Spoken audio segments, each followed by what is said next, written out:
आप देख रहे हैं just action Hindi news, Bharat का नंबर 1 न्यूज नेटवर्क। अपने आसपास की खबरों को देखने के लिए सब्सक्राइब करें जस्ट एक्शन लाइव। राजकीय सम्मान के साथ कल होगा बिहार कोकिला का अंतिम संस्कार। मुख्यमंत्री नीतीश बोले, अपूरणीय क्षति हुई।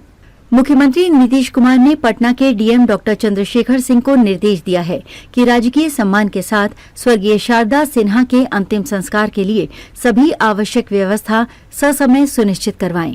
जेपी नड्डा कल पटना आकर देंगे श्रद्धांजलि। भारतीय जनता पार्टी के राष्ट्रीय अध्यक्ष जेपी नड्डा गुरुवार शाम शारदा सिन्हा के राजेंद्र नगर स्थित घर जाकर उन्हें श्रद्धांजलि देंगे। गुरुवार को उनका अंतिम संस्कार पटना के गुलाबी घाट पर राजकीय सम्मान के साथ होगा।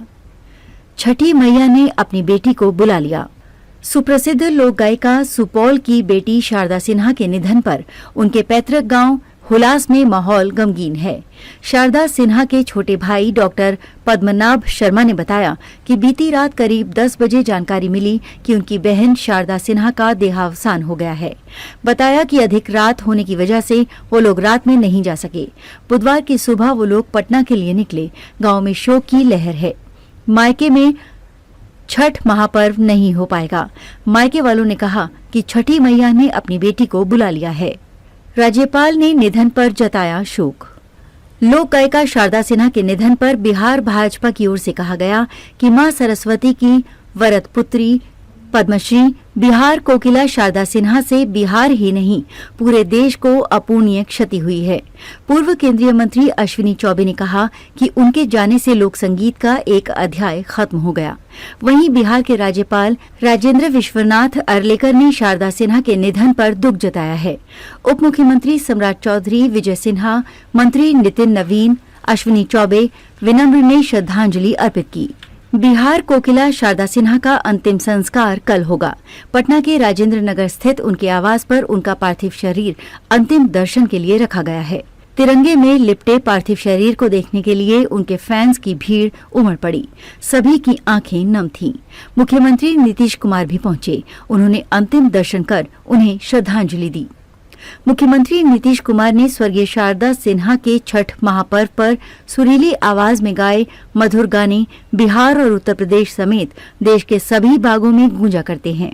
उनके निधन से संगीत के क्षेत्र में ही नहीं बल्कि पूरे बिहार को अपूरणीय क्षति हुई है।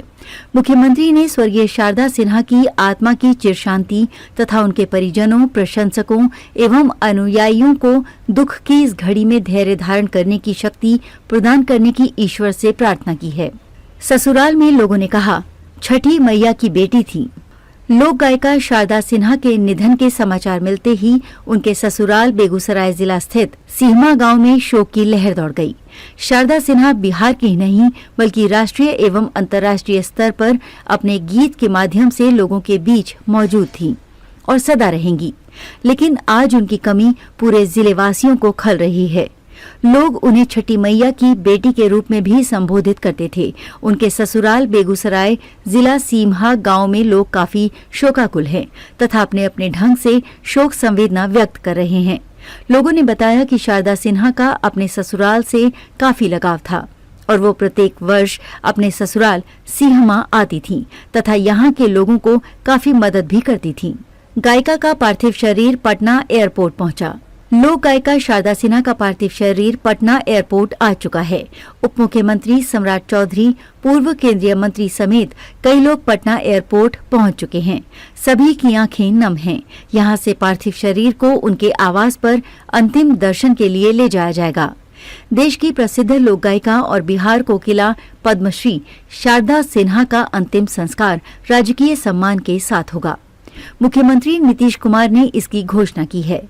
मुख्यमंत्री नीतीश कुमार ने पटना के डीएम को निर्देश दिया है कि राजकीय सम्मान के साथ स्वर्गीय शारदा सिन्हा के अंतिम संस्कार के लिए सभी आवश्यक व्यवस्था ससमय सुनिश्चित कराएं।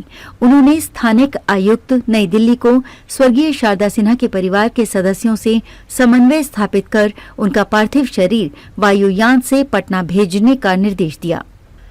अपने आसपास की खबरों को देखने के लिए वीडियो को ज्यादा से ज्यादा शेयर करें और चैनल को सब्सक्राइब जरूर करें और अपनी राय देना ना भूलें। फिर मिलते हैं अगले बुलेटिन में। तब तक के लिए नमस्कार।